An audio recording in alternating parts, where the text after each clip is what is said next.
everybody. Guess what? We're talking Superman. So excited because we are beginning our series on Road to Superman. And to start off, we're going to talk about All-Star Superman. As Mike told me, it's one of the most beloved Superman stories. And we have words today here on Two Geeks and a Microphone.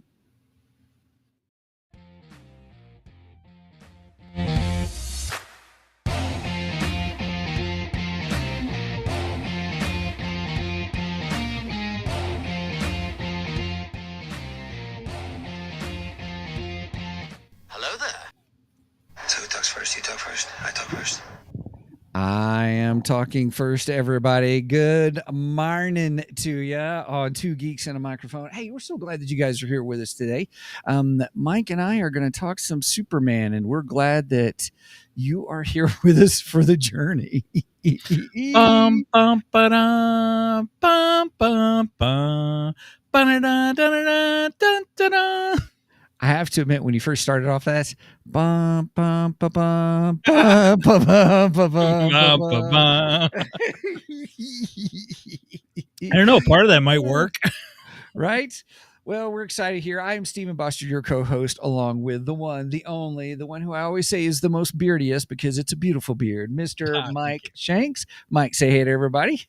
Good morning to all you geeks out there in Geekdom Land.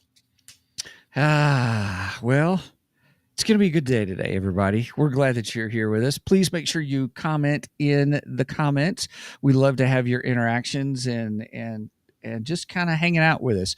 And so with that, I just want to say, Mike, is there anything else we need to do on our intro for Superman, or should we just hit it with the geeky news? Well, I mean, this is our road to Superman, as we're calling it. Yes. So it's our build up to the new Superman movie.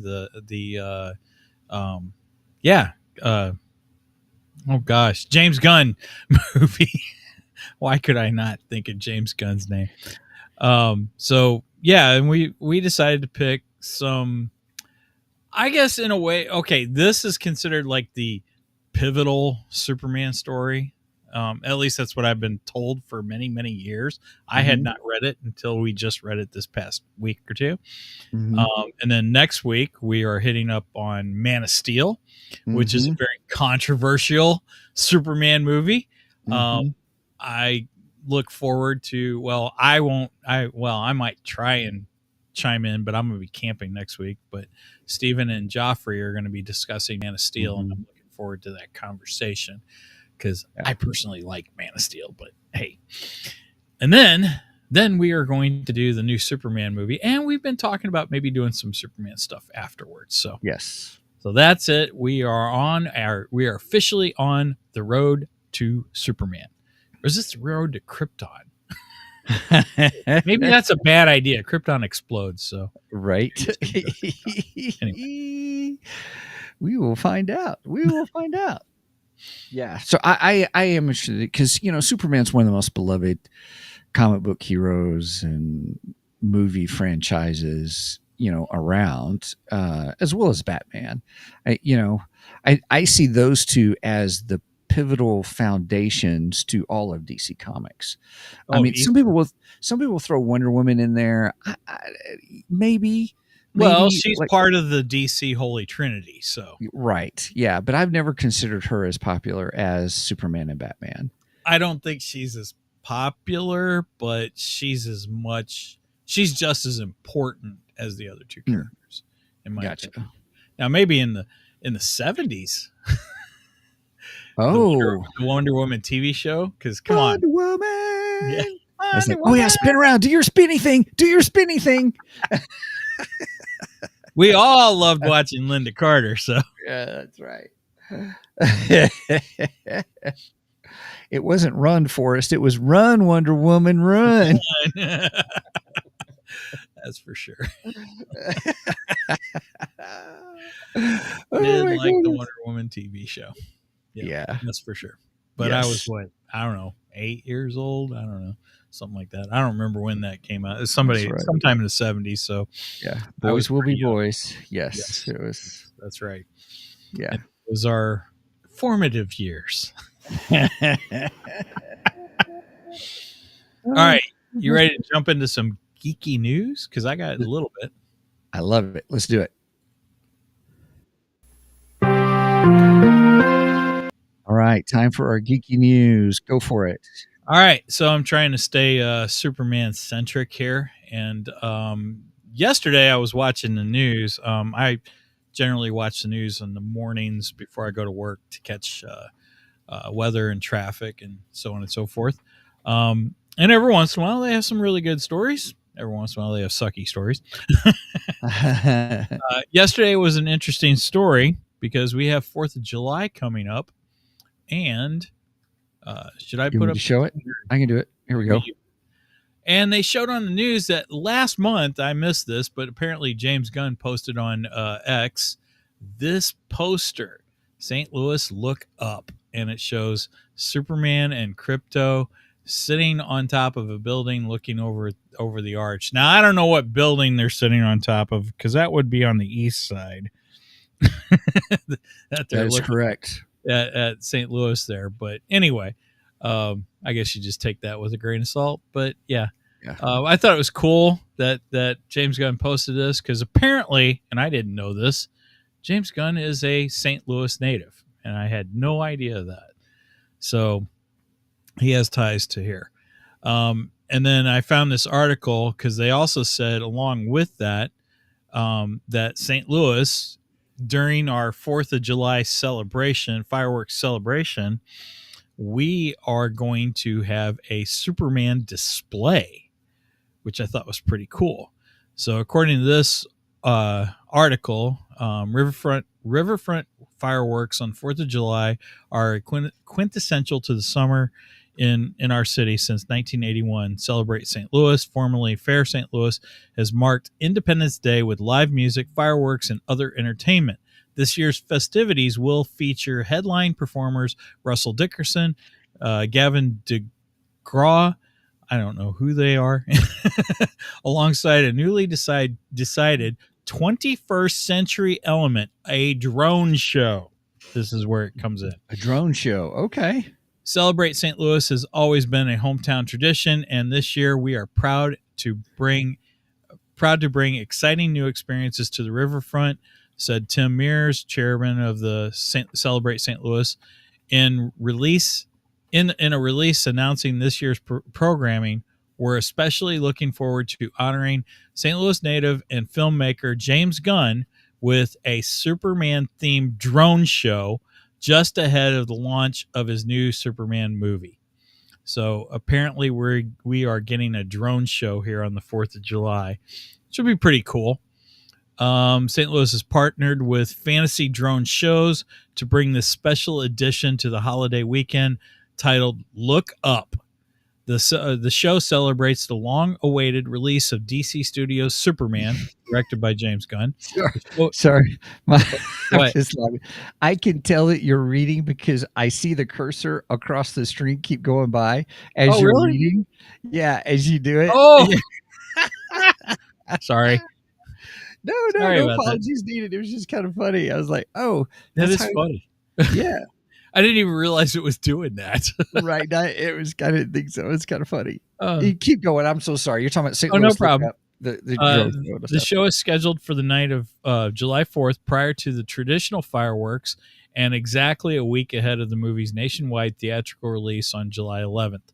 400 drones will take to the sky during the spectacle and arrange themselves into 11 different images related to the Man of Steel. So, and it says, beyond the fireworks and entertainment, Celebrate St. Louis also marks the holiday honoring those who served our country, which is awesome. This year, the weekend will feature hands-on with heroes exhibit. So we have that going too. That sounds pretty cool. I'm not sure I'm going to get to witness it because I usually don't go near St. Louis during 4th of July. Oh, it's packed. So they're at the Gateway Arch. It is that week is What was it when I was there? Well, it was Because I Fair used St. Louis, but they don't do Fair St. Louis anymore. They stopped doing it. Or well, it used to be the VP Fair years ago. Probably yes, when you were still here, it was the it was VP the Fair. VP fair. Hmm. They stopped doing VP Fair, and then they changed it to Fair St. Louis. Last year, we didn't really even have Fair St. Louis. It kind of sucked. We did have a fireworks display, but they didn't have, you know, they like to say that St. Louis is like one of the biggest Fourth of July celebrations in the nation, and last year we did not live up to that whatsoever. So it sounds like we're kind of returning. That's probably why James Gunn was was there in St. Louis for the 4th of July and goes, "This sucks. I'm gonna have to do something with the Superman movie to get things going on here." Oh, that's it. James Gunn decided to come out with the Superman just to kickstart our 4th of July celebration. Sure, yeah, we'll go with that. Sure, why not? Because I'm sure that's what James Gunn was thinking. No, but I think it sounds cool that we're going to have this drone show. So I hope somehow I get to see it, whether it's on TV or, I don't know. I used to watch the 4th of July because I didn't want to be in downtown St. Louis because. Oh, it's insane, man. Yeah. At the Gateway Arch, I would say 50% of the year visitors come that week. It was huge. It was a huge amount. Yeah. Millions of people. Like, it's like when I say millions, it's like a minimum of 1 million people are there at the Gateway. It's just bonkers. It's just wall to wall people underneath the Gateway Arch. That's how I remember it. Well, I've been there for parades, because Megan always marched in the 4th of July parade. And normally we'd go down there, we'd watch her march. And as soon as she came by wherever we were standing, we left. We're like, let's get out of here, try and get out of this nasty traffic and stuff like that. Cause I have been down to the fairgrounds and stuff like that, in the past, and there's fun stuff that happens there. It's neat. Food is outrageously expensive though. But then again, whose food isn't outrageously expensive nowadays? So, right. And then they add the 3% for a credit card or debit card usage. Yeah, but then they won't take cash. Right. Or at least that's the way it is nowadays anyway. That's the way it seems. Hey, real quick, want to give a shout out to Sam. Sam says, "Hello, everyone." Hey, Sam. Awesome. Thank you for joining us. All right. So that's my news. Very Superman and St. Louis centric today. Nice. I mean, I got to go with the St. Louis thing. That's my stomping ground. So yeah. Absolutely. Yeah. All right. Yeah. Oh yeah, we did. Okay. Never mind. My mind was not working right. That's all right. All right. Are we ready to go to Geekdar? Yeah. Let's do this. Go with the radar, sir. What's wrong with it? I've lost the bleeps, I've lost the sweeps, and I've lost the creeps. The what? The what? And the what? You know, the bleeps, the sweeps, and the creeps. That's not all he's lost. I wonder if Michael Winslow's coming back for Spaceballs 2. I don't know. Because I haven't heard anything about him. No, that'd be cool if he did, though. Yeah, that'd be awesome. Maybe we does not look the same as that, though. It's so fascinating. Maybe we can get a new clip for Geekdar then. From Spaceballs 2. That'd be awesome. Give us a couple more years, everybody. Was it right? 2027? Yeah, 2027. And Mel Brooks will be 100 by then. All right. This first one isn't with the Superman theme, but it still falls in the DC theme. Last Saturday after the show, I went down to Fantasy, got my pull, and got the next issue. Hush. How is it? Did you read the first one yet? I read the first one, but that's all I've read so far. I like the first one, but I'm kind of waiting to get a few issues in, and then I'll start reading them more. I like the cover though. The cover's pretty cool. Cover shows Batman kind of squatted down and holding his head, and it's just got Hush behind him. over and over again. Pretty cool for those of you who are on the audio side of things. And then I had no idea this was coming, and we covered the first one. What was it, last summer? And I really, really enjoyed this. So I was super excited when he pulled out my pull, and I got Godzilla versus King Kong versus the Justice League Part 2. Right. The second story. So I love the first one. I mean, how could you go wrong with Godzilla, King Kong, and the Justice League on top of it? I mean, That first series was good, though. Everybody, if you haven't seen our discussion on that, go back. We did do a discussion on that. Yeah. I was pleasantly surprised. I did not have high hopes. I mean, when we first started, I was like, really? But it actually was not bad. I thought it was fun. The art, remember each comic had a double fold layout. I mean, or a double panel layout. I mean, those were always spectacular art. Well, in the first issue, we got the sound things in, like it had Godzilla's roar. Oh, right. Had a Godzilla centric cover, and then you press the thing on it, and it had Godzilla's roar. And then the other one had a Kong centric cover, and then it has Kong's roar. I loved those. That was great.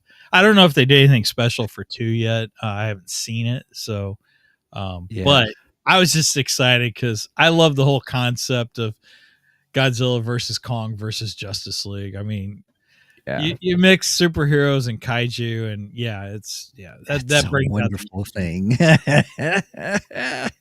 Giant monsters and superheroes. Yes. So yep, I was very happy about that. Very cool. That's all I got for Geekdar. All right. Well, let me share one thing real quick. I want to share with everybody. I got this book called Sketch Your Mind. I go comic books, and then Steven goes brainy stuff. I do, right? I'm nerding out on this. That's cool. For those of you who are familiar with mind mapping and stuff like that, this is a guy who he has a YouTube channel. So his name is Zolt Vixian. He's is he Polish? Is that a real name? It is. Nice guy. And he's a real nice guy, and he does books, like visual book summaries on YouTube. And so if there's books that you're reading or something like that, a lot of them are productivity books and stuff like that. Well, he's been doing the YouTube channel for, oh my goodness, several years.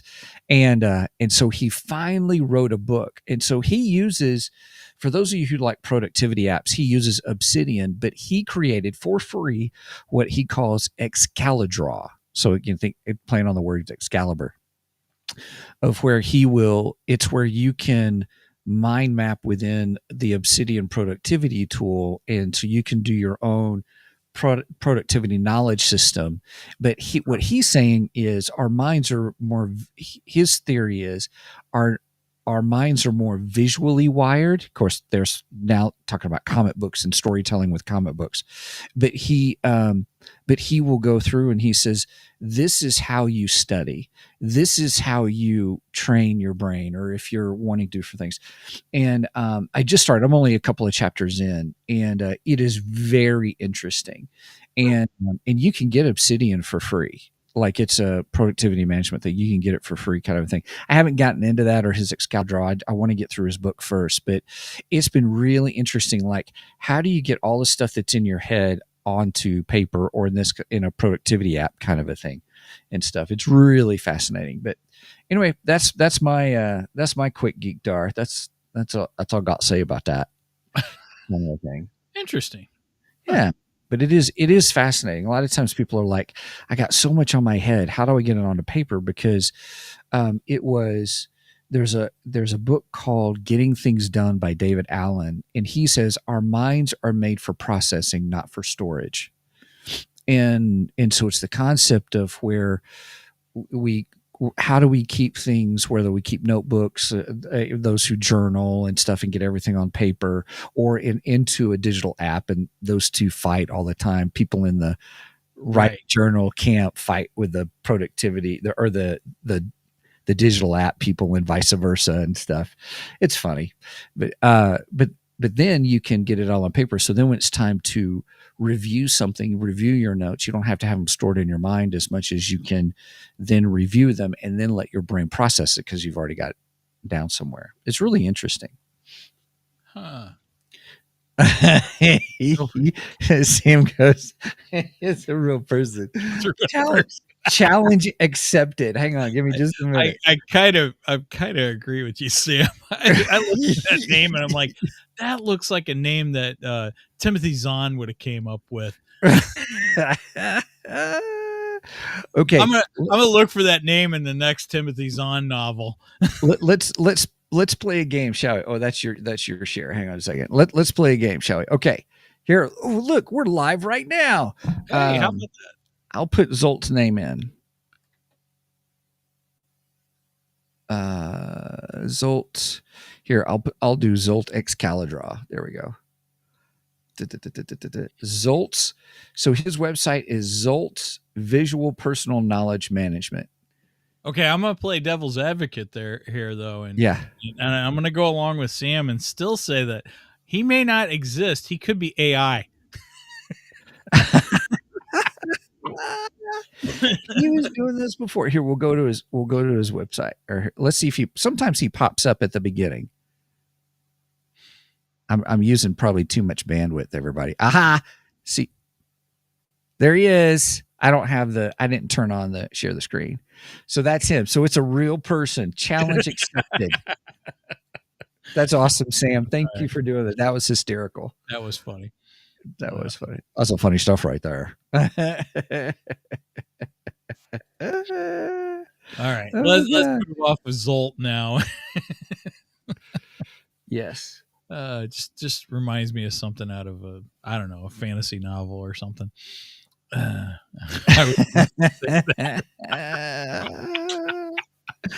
think Sam and I are in the same wavelength. Here goes Sam. He goes, he said I was about to say that. Oh, wait. Sam's coming back. He says, no, it's AI. He's not buying it, man. Oh, my gosh. You guys are cracking me these up. days, you never know. Heck, we might be AI for all you know. Oh, crap, Steven. We've been taken over.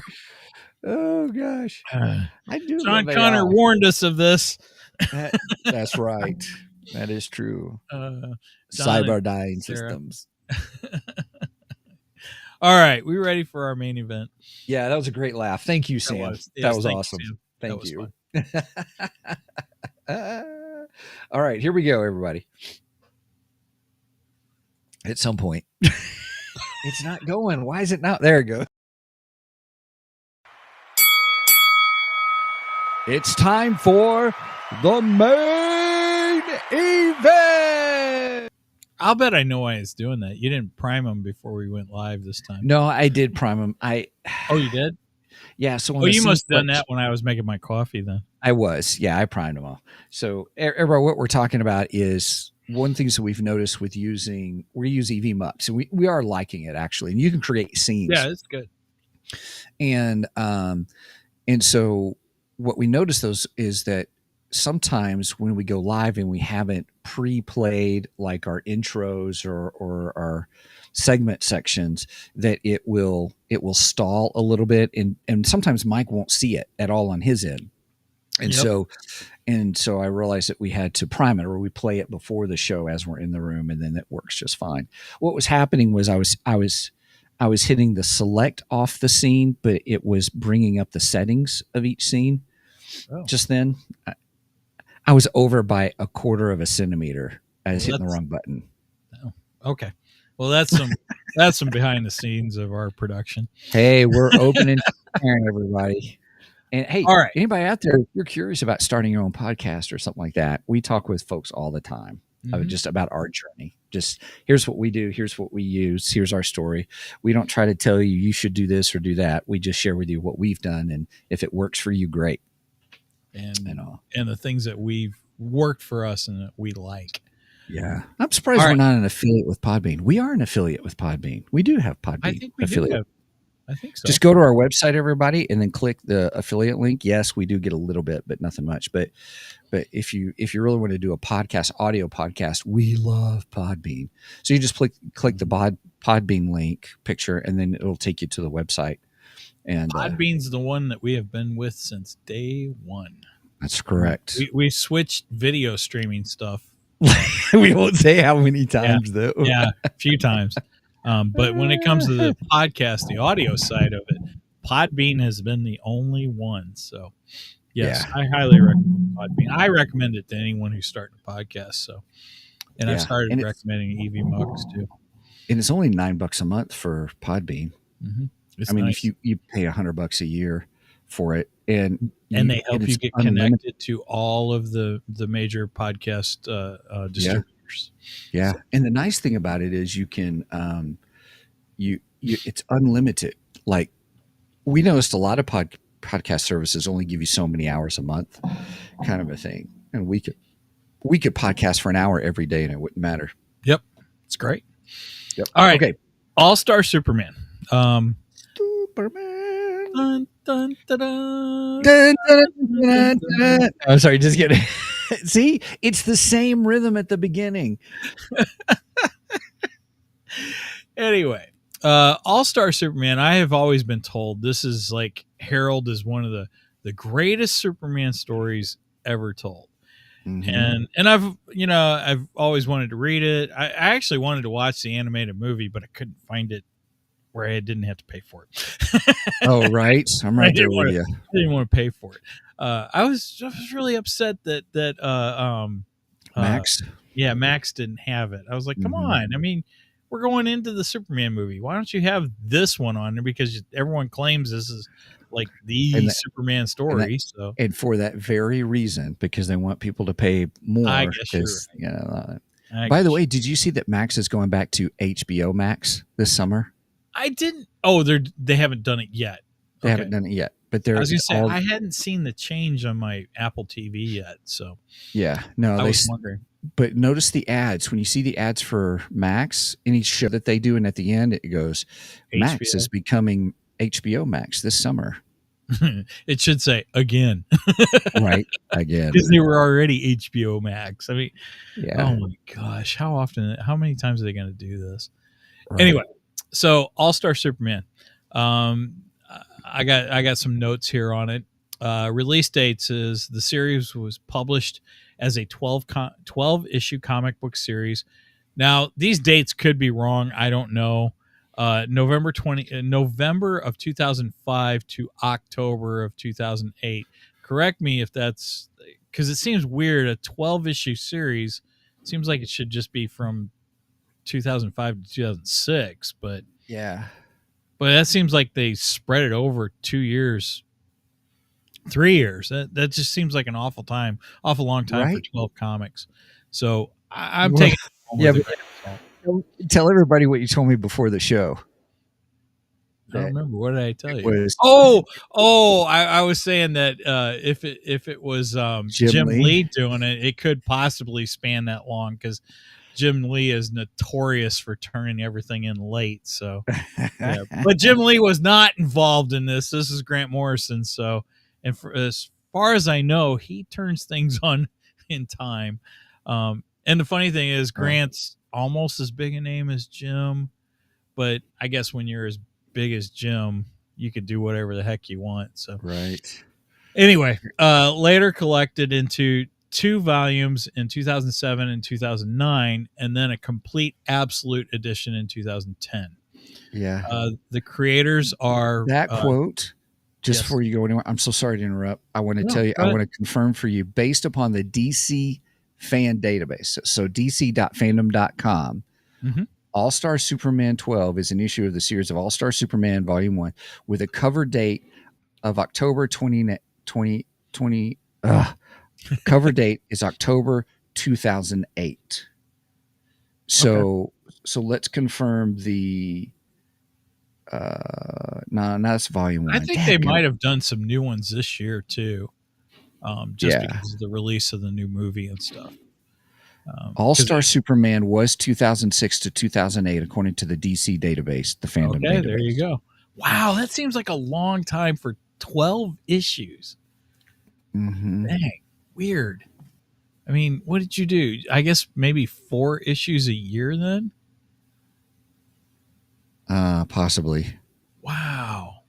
Man, I can't. That just blows my mind. Why not just knock them out every month? Anyway, so the creators are, writer is Grant Morrison, of course. Artist is Frank Quitely. I'll get into his art a little bit. Inker colorist is Jamie Grant, and letterer is Phil Belsman and Travis Lanham. Who Okay. do you say it was inked by? By Jamie Grant. Jamie Grant. Oh no! And then after that, you said letterers. Is that like much more betterer? That is what it says. Letterers. So yes, maybe betterer is a real word then. Maybe our grammar isn't as off as we thought. All right, you want me to go through the basic plot? Yeah, that'd be great. I think it's good to let everybody know kind of what the story's about. All right, so this is the premise. The story begins with Lex Luthor orchestrating a daring sabotage of a scientific expedition to the sun. Superman intervenes, saving the scientist, but in doing so, he absorbs a fatal overdose of solar radiation. This overexposure supercharges his cells to an unprecedented degree. See, folks, this is the reason I didn't read my own book. You're so funny. Because I trip over my own tongue. But it also begins a process of cellular decay, effectively giving him 1 year to live. Yeah. But yeah, DC spanned it over 3. Wait. Speaking of that, here's what Sam says. He said, I always thought the issue should be produced well in advance and then released monthly. I highly agree with you, Sam. Well, I think that goes back. Do you remember how we were talking last week when we were talking about Spaceballs 2? And you made the comment if it was too late to do it. You know yeah, what I mean? I still wonder if that's true. I think that's the same premise, the same concept. When you space it out so much, if the later comics kind of lose their, if you release them over that long distance of a time, people kind of like forget about it or they're not as interested in it. Well, I'll wait till we start talking about the comic stories. But yeah, sure. Keep going. Sorry. Thanks, right. Sam. That was good insight. Yes, it was. Key arcs and characters. So we have Lois Lane. Of course, we're going to have Lois Lane in a Superman story. Superman reveals his identity to Lois and grants her his powers for 24 hours with a super serum on her birthday, allowing her to experience the world as he does. I actually like that part of the story. I thought that was fun. It was. Agreed. Lex Luthor, and we'll have to talk about that a little bit. Lex Luthor, of course, you can't have a Superman story without Lex. He's imprisoned, grappling with his hatred and envy of Superman, eventually gaining his own temporary powers and fleeting glimpse into Superman's perspective, leading to a profound, albeit temporary, transformation. I liked Lex for the most part in this too. It was good how it tied in at the beginning with this whole thing of being at the sun, kind of, that whole concept and how he was a part of it. And then there was kind of a weird part in that, but it's like, whatever, Yeah. You didn't have to go into too much detail with it. Like, how'd this guy get there? He was trying to remote control a creature that was on the ship, supposedly helping them, but only to realize he was there to destroy Superman or whatever. Comic book stuff, man.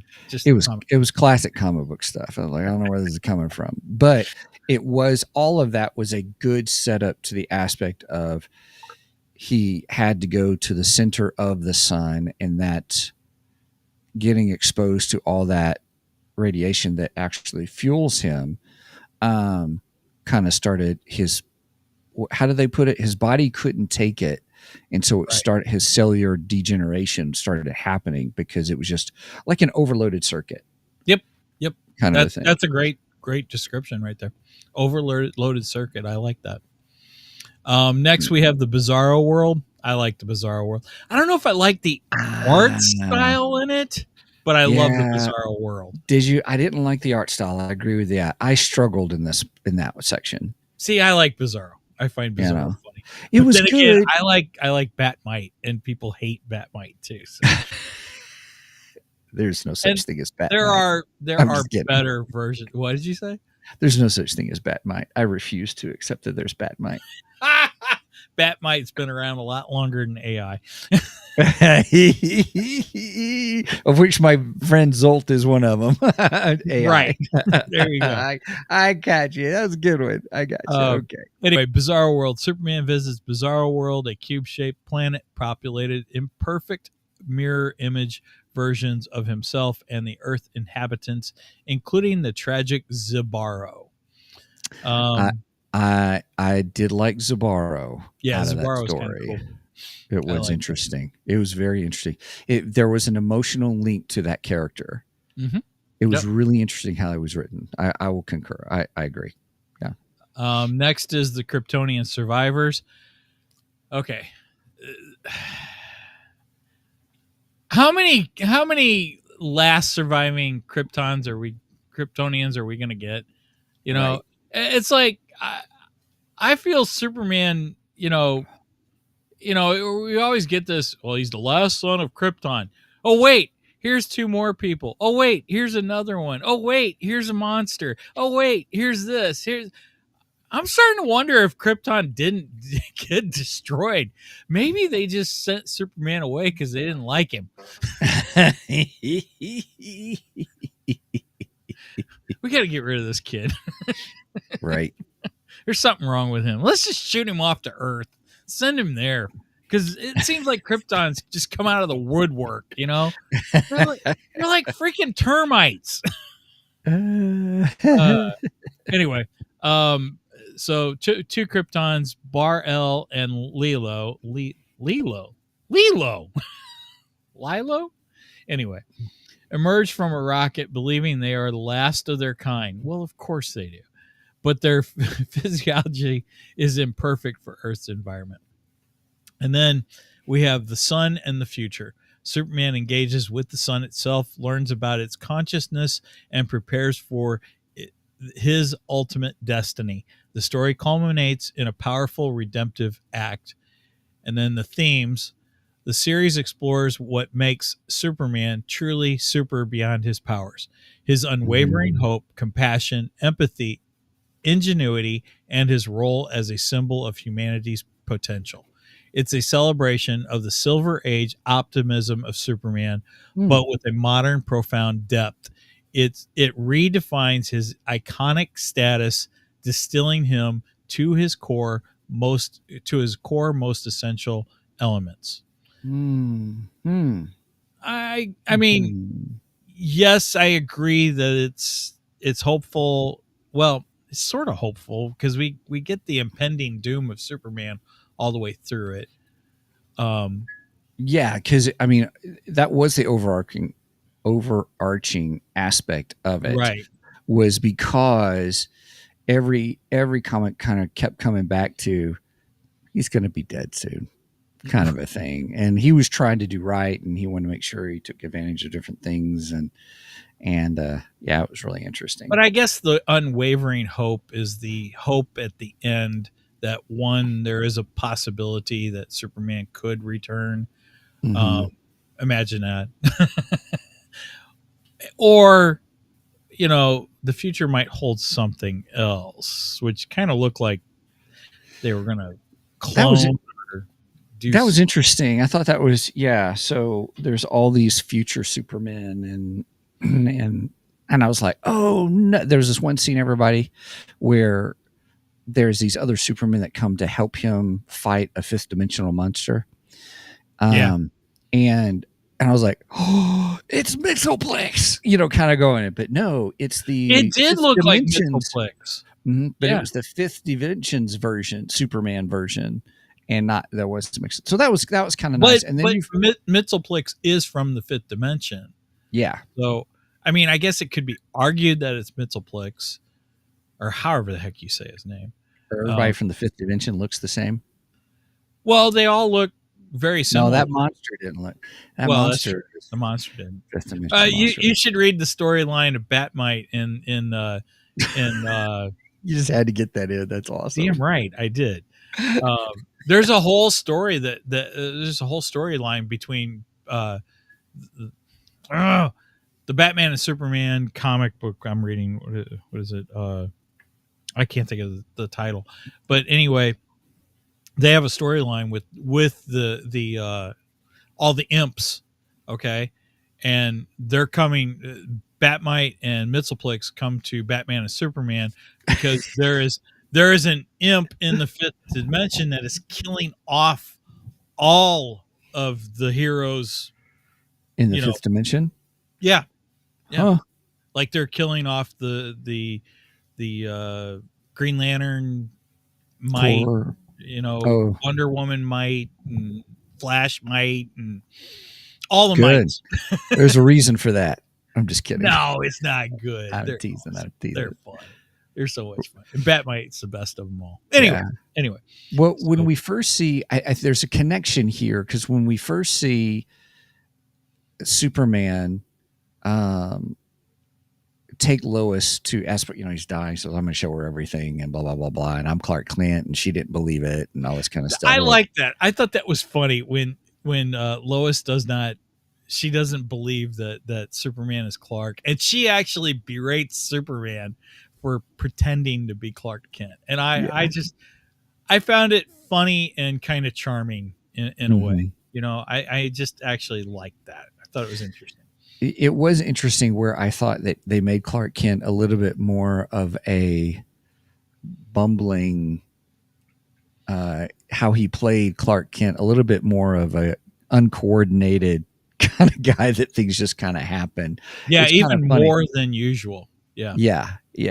And it wasn't too bad because some of it was where he was actually pretending to be bumbling oaf, but he was actually saving people, and and that was funny. I did enjoy that.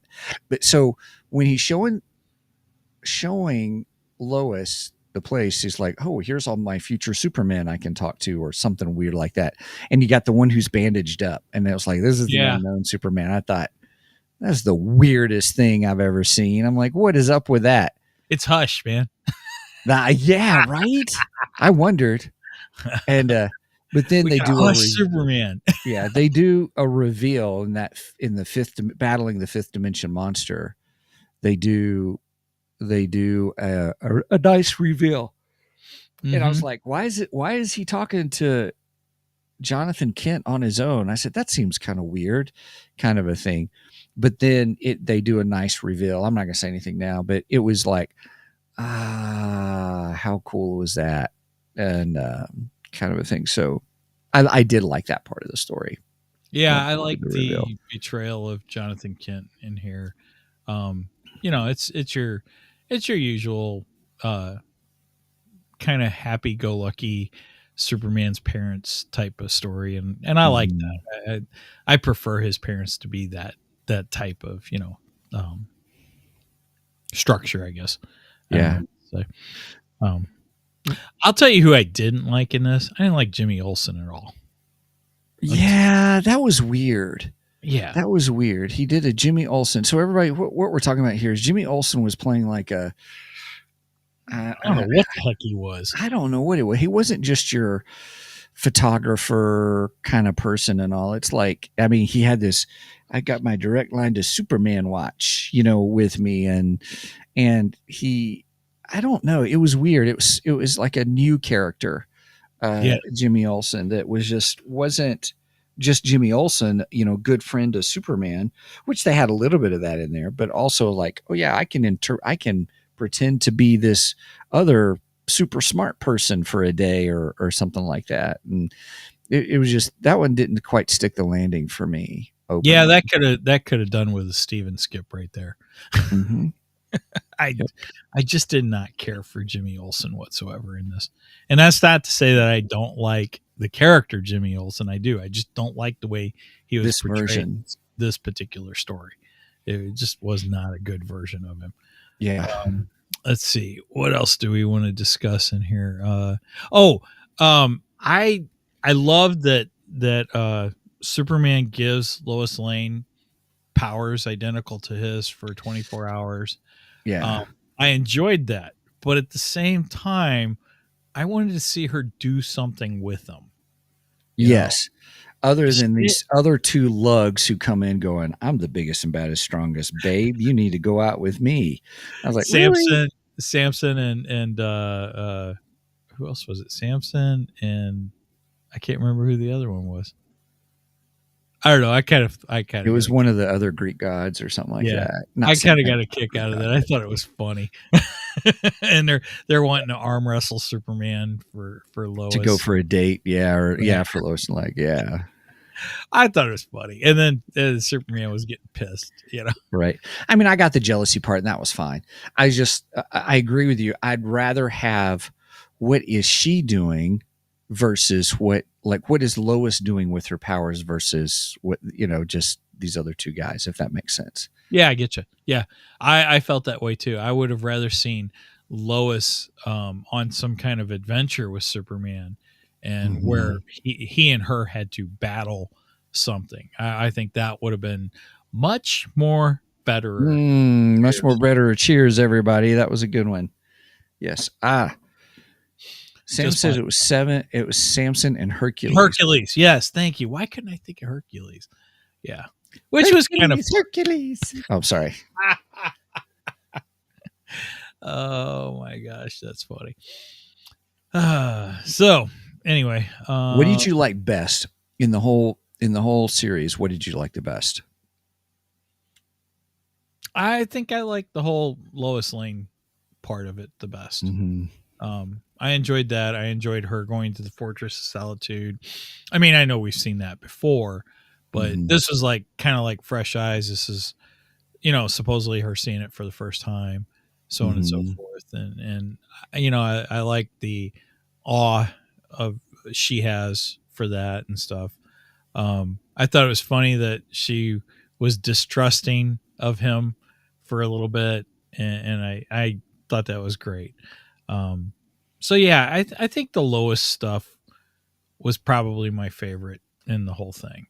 I think you could have had more Lois throughout the story. Actually, maybe they could have continued the whole Lois having the powers throughout it or something, and have like I said, having them battle together with those same powers. Now I think they are releasing a new book,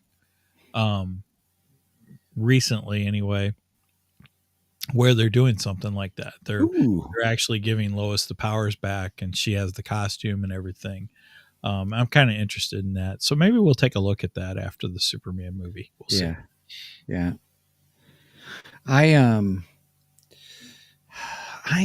For me, I did enjoy the Superman arc. In other words, it was the whole thing of him dealing with, he went to the sun. Now, all of a sudden Superman had new powers, everybody, which is cool. That pertained to the story. Like it was Right. kind of, here's what my new powers can do and stuff like that. Sam says he's only got 2% charge left. So, all right. Sam, thank you for joining us. Make sure and watch the rest of it later. And if you got any more comments, go ahead and either comment on this or comment on Facebook, one of the two. So, yeah, appreciate you, Sam. Thanks so much for joining us. We had good interactions today. Yes, thank you, Sam. It's always fun with you, Sam. Yep. So I would say just that arc with him, and then plus the, knowing that what he was trying to do to prepare for him being gone and things like that, and just thinking like, which would be normal for people who knew that they were dying, or like, do I have a bucket list, or what preparations do I need to make for those that I love, and that kind of a thing. And I thought that was really good. Even so much so. Do you remember the scene with the girl that was going to commit suicide? Yeah. Actually, that was a good story. That was good. Yeah. With Superman stopping her and telling her it's going to be okay. We all have issues. I thought that was good. It was good. Was well done. Yeah. A good message there. So yes. Maybe that's Yeah. kind of some of the hopefulness, because it's giving Yeah. hope to those who are distraught and Mhm. depressed and so on and so Mhm. forth. So Yeah. decent lesson there. Okay. Yeah. I'm I gonna go thought with that that. was good and stuff. But I do think my favorite part was I really enjoyed the Superman squad. Just different Supermen, from different times, and it was a little. It's like my brain can't make the connection. I kept telling myself, Steven, it's a comic book. Just keep going. Well, it's Superman stories. You can get it a lot into the Kryptonian side of things, and they have strange costumes. That all comes from like the sci-fi 50s. Well, actually before that, because Superman came out in the 30s. So, but you're Yeah. talking that early sci-fi look and stuff, and they still kind of keep that whole look, especially in this book. Uh-huh. And sometimes it's like, okay, can we update the Kryptonians because they look weird, and I don't know. There's some of those themes that, yeah, you have to kind of go, okay, it's just comic book science stuff. Let's move on, that kind of thing. Mm-hmm. So Mm-hmm. I get it. Well, I overall, I think I guess we'll kind of go through kind of yes, there's the themes that you were talking about, the hope and that kind of stuff. But I do want to talk about like why it could be good for the hype that it got, and then probably why it's not good for the hype, if that makes sense. So we're gonna I kind of agree with that topic because, like I said at the beginning, I've always heard this is like the pinnacle Superman story. And yeah. okay, so if we take some of the pinnacle Batman stories, like The Mm-hmm. Dark Knight Returns, I Mm-hmm. love The Dark Knight Returns. It's Mm-hmm. fantastic. It's I probably I love Nightfall. Nightfall's great too. Mm-hmm. Um, and I love The Killing Joke. These are fantastic stories that I believe changed the Batman universe forever. Okay, I don't see how this story does that for Superman. I just Mm. don't see it. Because obviously Superman doesn't. I mean, he doesn't die. We've had Superman all along. I personally think Death of Superman is much more better in my. Death of Superman is a great series. I Yes, it have was mine down fantastic. below in my crawl space below. But also Death of Superman, we get a lot of battle because it's all battle, with Doomsday, and we got a new mysterious character. Doomsday, nobody knew anything about. He just came out of the blue. There was no explanation. It was just this killing machine that came to Earth and was just destroying everything in its path. And Mm-hmm. Superman, and to me, that was exciting. I loved it. I freaking loved it. I mean, he took out the Justice League like there were nothing.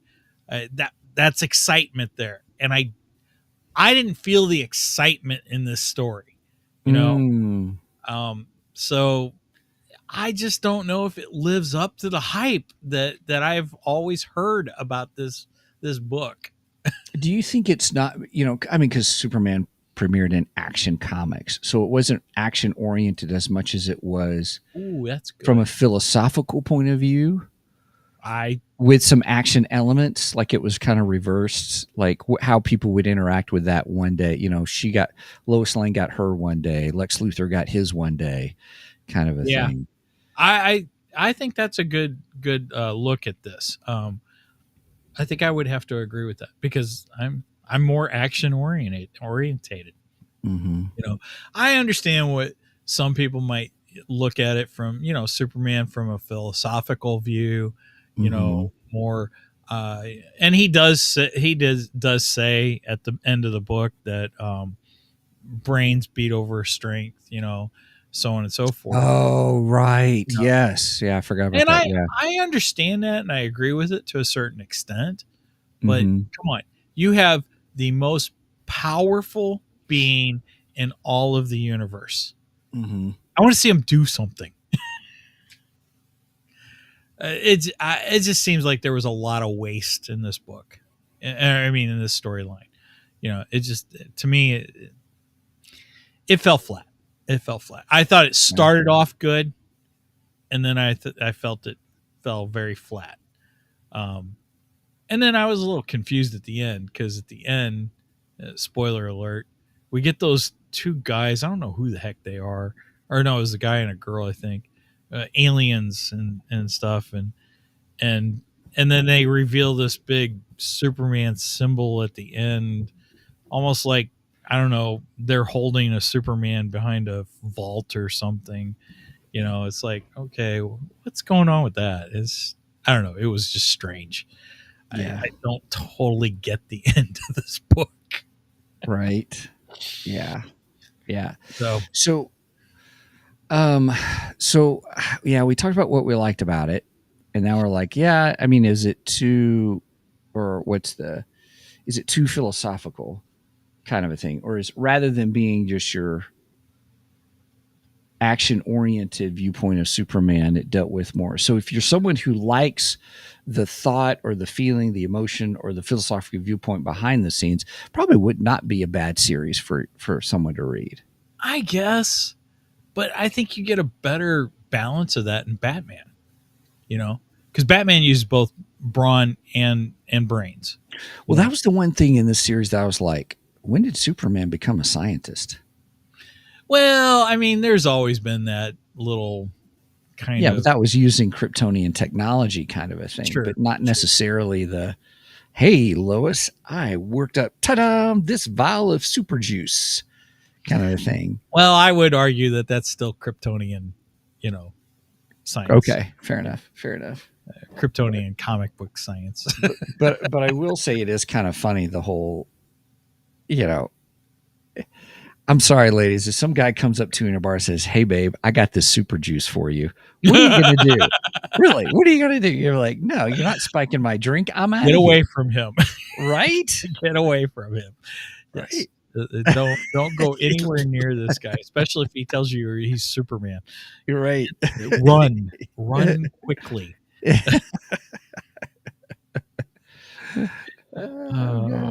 And if somebody comes up to you vice versa and says, I'm Batman, I would suggest running too. Right. Hey, want to know my secret identity? Oh, Lord, this is going into weird territory here. I did not expect this episode to go here. It is okay. So ultimately, I really think this book, in my opinion, falls very short. I don't understand the fascination with this story so much. Yeah. Let's take a little different viewpoint on this, and we can give our scale here in a minute. But I kind of want to. Is it worth reading if you have the DC app?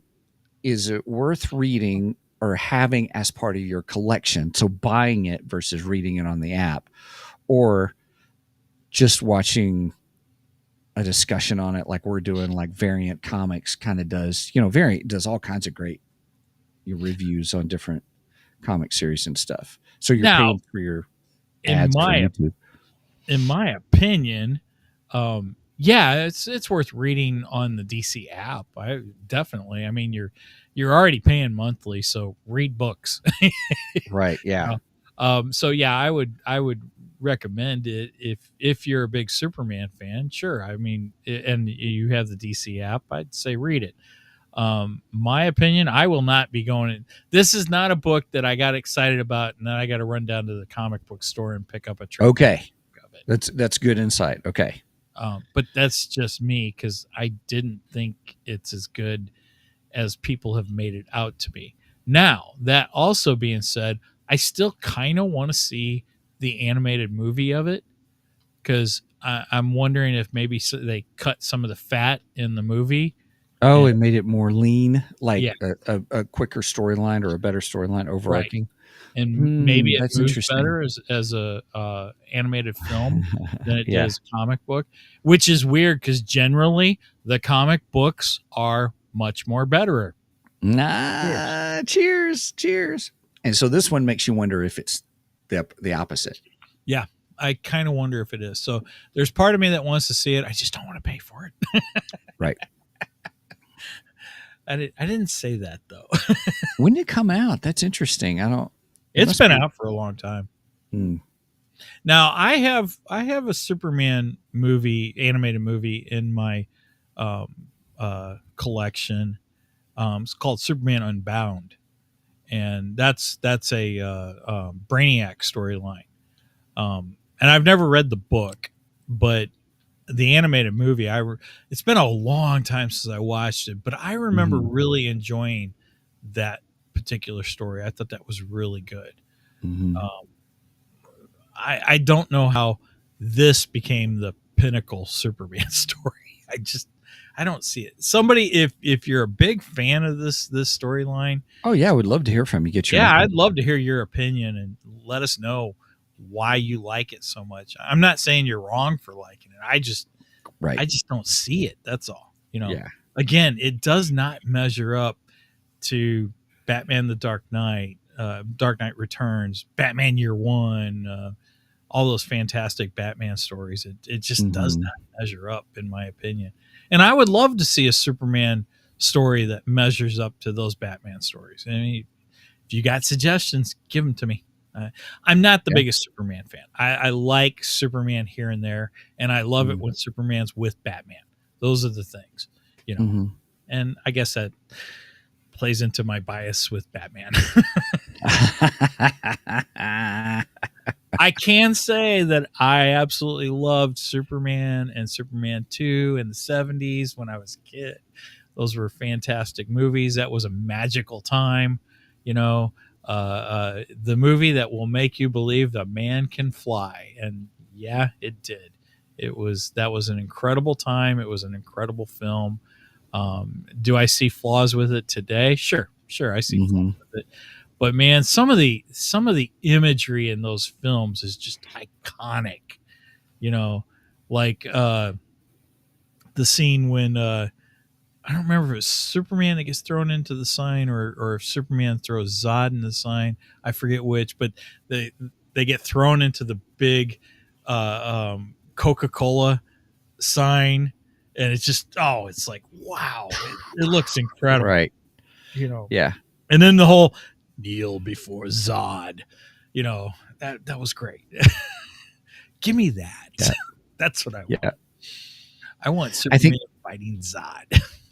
I thought I saw was it a meme that Three Geeky Dads put out, and it was saying the perfect cosplay does exist, and it's three people who are dressed as Zod and the other three like in their got a thing where it's the Phantom Zone and all. That was good. I like that. Yeah, absolutely.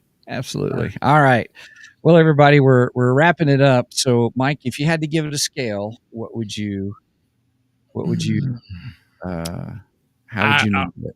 Oh yeah, what are we using for a scale for this? Let's see. That's a good question. That's a good question. I don't know. Lois Lane Superwoman's? Sure, why not?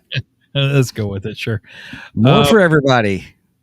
Hercules, you get one. Oh, we did not even discuss the art in this. Who did I say did the art for this?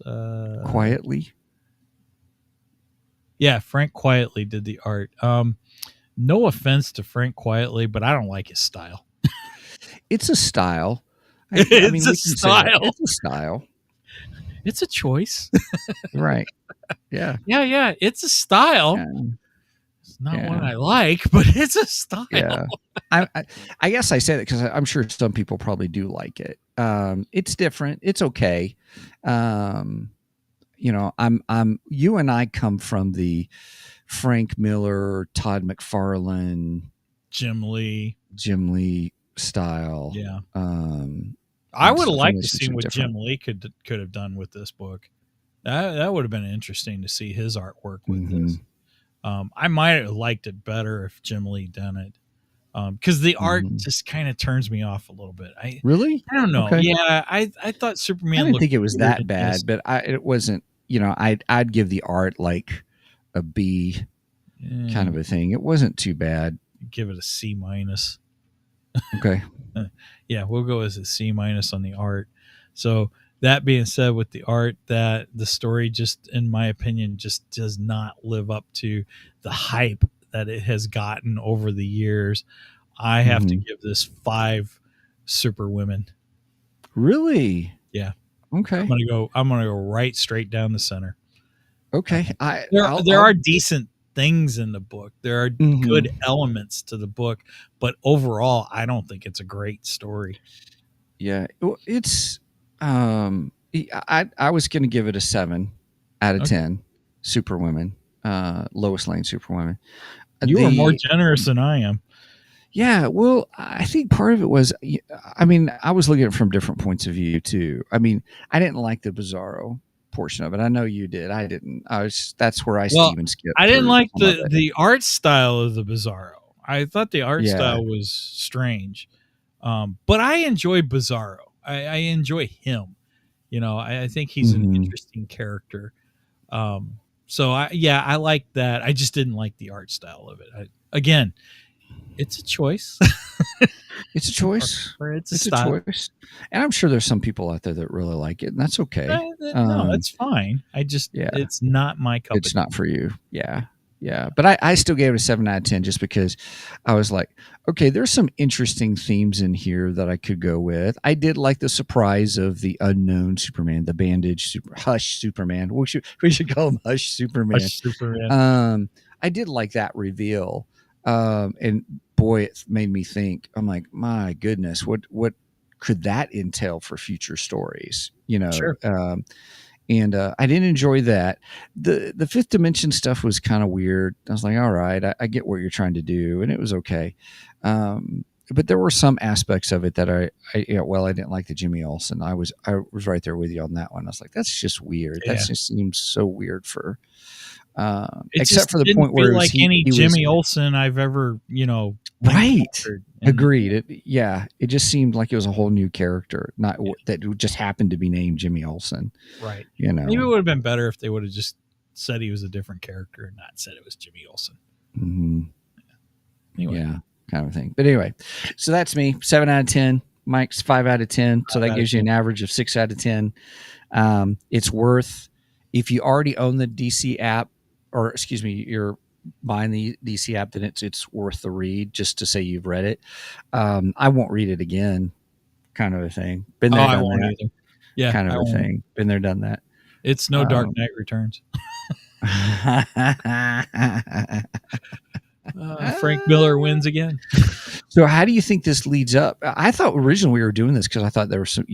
I mispresumed that there was something for James Gunn stuff. I heard rumors that James Gunn used this book as some inspiration to the new film. Granted, I haven't seen the new film, so I don't know what's in it, but I can't imagine. We've seen the trailers, and it's hard to get the trailers to help us think if there's anything in there. I mean, okay, we can't have Superman dying in the first movie of the new DC era. That seems ridiculous. Mm-hmm. So it can't be that portion of the story. Yeah. I don't know what he was using, and maybe it's just he likes this book, and I don't know, that's the reason he wanted to do Superman, because he enjoys this book, which I think he could have picked better stories, but right. It doesn't give me a lot of hope for this movie. Yeah. I told you the bar's already low for this movie, but yeah. I do want to see it though. I do want to see it. I hope it's really good. I hope it's super. I see what you did there. Nice. I hope very well done. I do like the fact that Crypto is going to be in it. That's cool. That was another thing I did like in the book. We had that montage with Crypto, and then Superman pulls out that big tree and plays fetch with Crypto. I thought that was fun. So I forgot about that. That was fun. See, I like Crypto. Yeah. Maybe that's what he'll do. He'll do that whole scene where he takes a tree and throws it out into the universe, and Crypto has to come fetch it and get it back.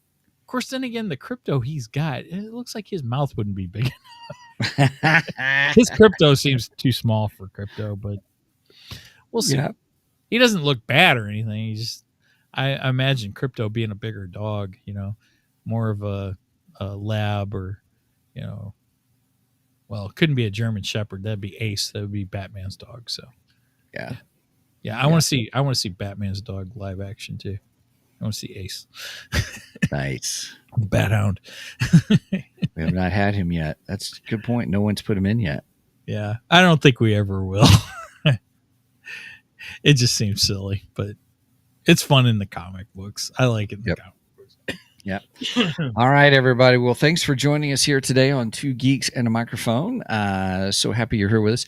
If you would like to, please check out our website at www.twogeeksmic.com. www.2geeksmic.com. And there's our hub. There you can get to everything through our affiliate sponsorships, like we mentioned earlier with Podbean.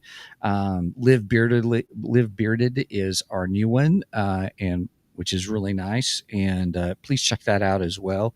But also you can get to our merch page from there. We just have some fun T-shirts and stuff like that are in there. And if you want to help support the show in some way, but you can get there through the website, or you can go directly to twogeeksmicmerch.com. So that's www.2geeksmicmerch.com.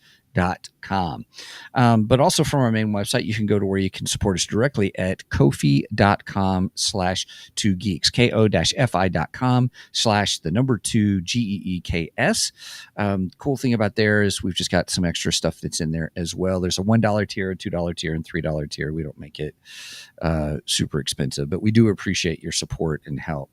And with that, Mike, is there anything else that we need to chit chat about? Just that if you made it this far, make sure and go like us on Facebook. Like us on all of our socials, YouTube, Rumble, Twitch, Facebook. And Facebook, I try to post sometimes funny memes, sometimes different information about the show, such as when we go live. Speaking of going live, we go live every Saturday morning at 9 a.m. Central Standard Time. You do the math on the rest because I don't like math. Bam. Whichever time zone you're in, everybody. I'm in Mountain Time Zone, so I have to do the math all the time. Yeah, sometimes I'm like, wait a minute, what time is that for Steven? Oh, wait, he's ahead of me. So, yeah. Right. It's really fun when we got somebody who's the other, Pacific time, and then we got to go across all three of them. Yeah. That's I don't think we've done all 4 time zones just yet. We've done 3. And we've done 3, but not that I know that we've done 4. And we've had oh gosh, what's his name in England? That was yeah.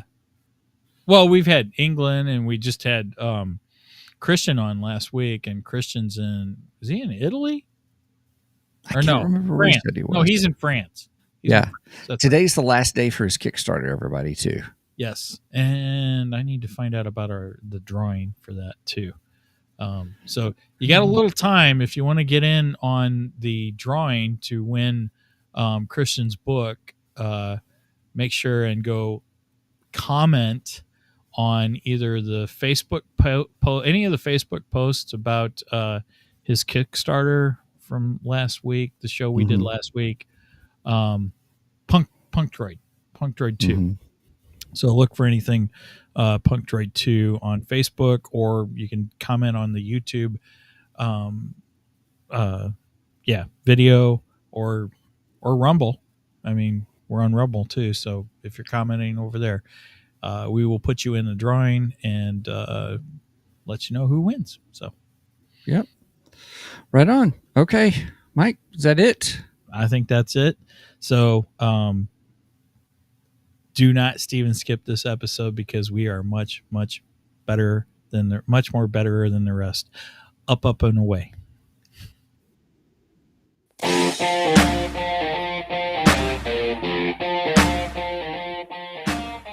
Thank you for joining us today on the Two Geeks and a Microphone podcast. Tune in next week when we will have more news and reviews. Until then, may the force be with you.